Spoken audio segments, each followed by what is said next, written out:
Hey ladies, and welcome to day 6 of the What Are You Really Hungry For challenge. Today we are talking about lack of fulfillment. Now this is a really important category, guys, because there are so many areas of life that are currently feeding into, pardon the pun, your eating habits. They are playing such a big role, and the thing is, you see it as food and the eating and the binging and the snacking and the overeating and the secret eating and the weight is the problem, right? But the way I see it is that is up here. It's the surface level thing that you are going to see.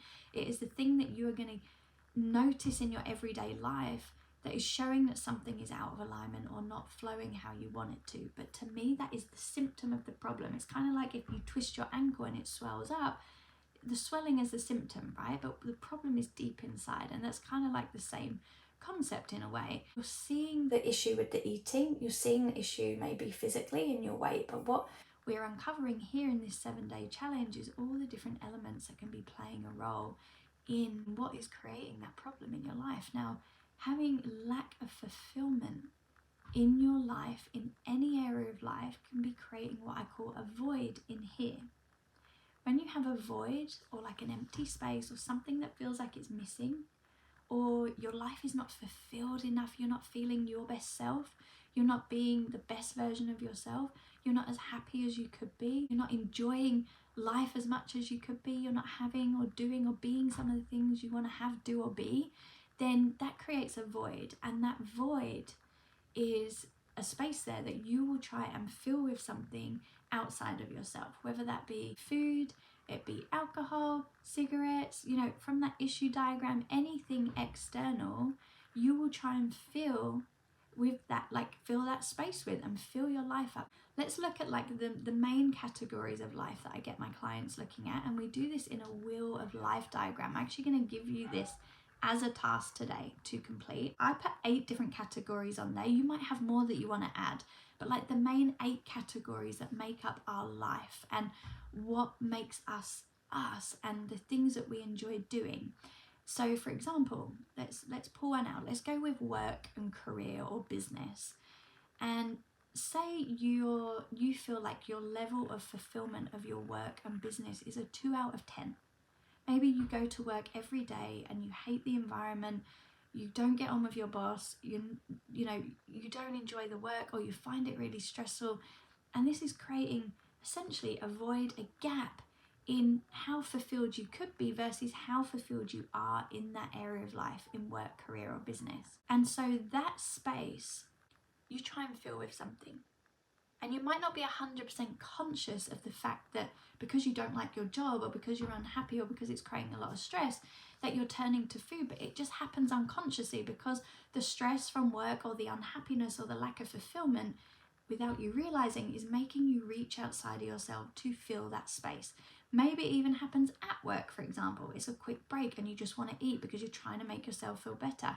Maybe you have a treat drawer in your office desk and you just want to eat at times when, work is a bit stressful, or your boss says something to you and you're like, God, so annoying. And it just makes you want to eat to make yourself feel better, for example. That's one area. Some of the other areas are relationships. So maybe in your current romantic relationship, there's things that aren't working, or you're not happy, or you're not in alignment, or you're arguing a lot.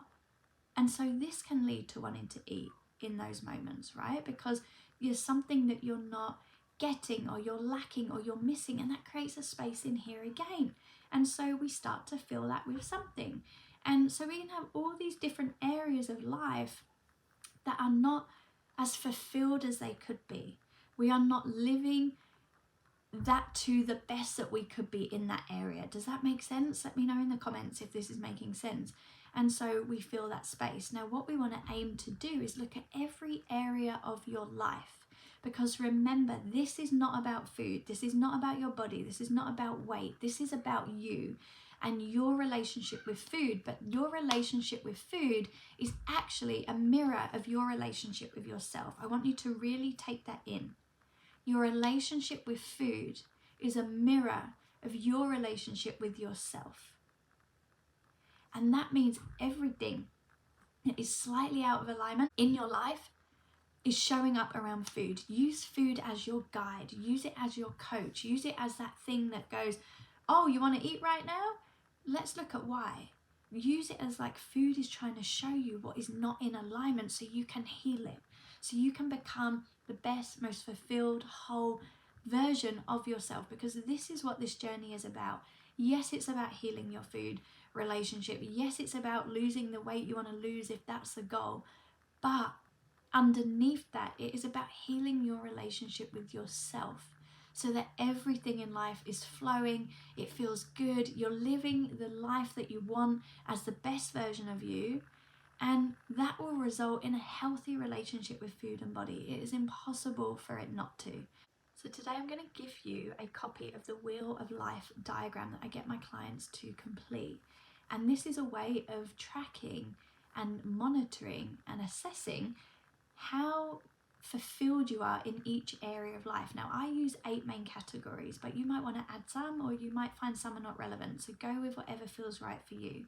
The categories that I have: relationships, like, intimate relationship, family, spirituality. That can mean whether you are religious. We talk about self-love and energy and kind of personal development, for example, career and business, money and finance, personal growth and development, health and fitness, social life, and any others that you feel relevant. But those for me are the ones that I find are most common and seem to cover everything.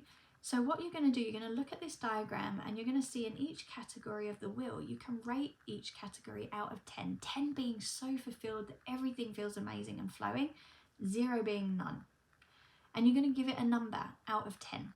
And then you're going to go around, you're going to join the dots, and you're going to see whether you're kind of sitting quite evenly throughout life, maybe just kind of plodding along, whether there's some areas that are really fulfilled and some that are really low.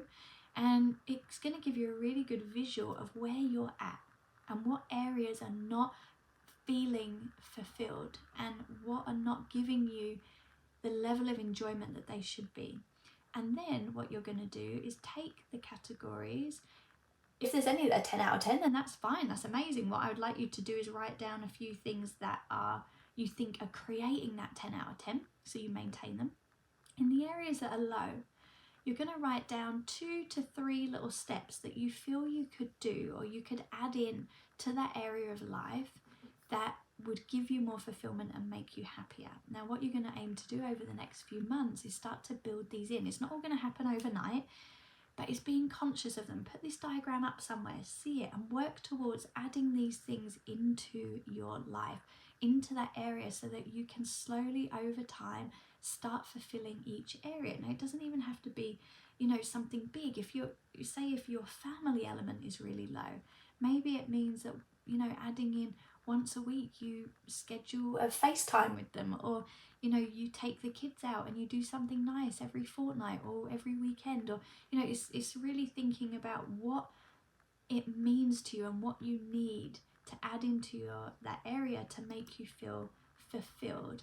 And that's going to be very unique to you and has got to come from what you feel is going to be fulfilling.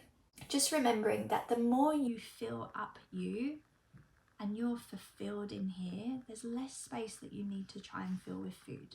And that's how I really want you to think of it. At the minute, you're trying to use food to fill a space that is there, but that space is there because there's things lacking in life. And the more you can fill up from within, the less you'll need something from without. So I'll leave it there for today, ladies. Enjoy today's task. I hope that all resonates and makes sense. And I will see you tomorrow for the last day of the What You're Really Hungry For free chat.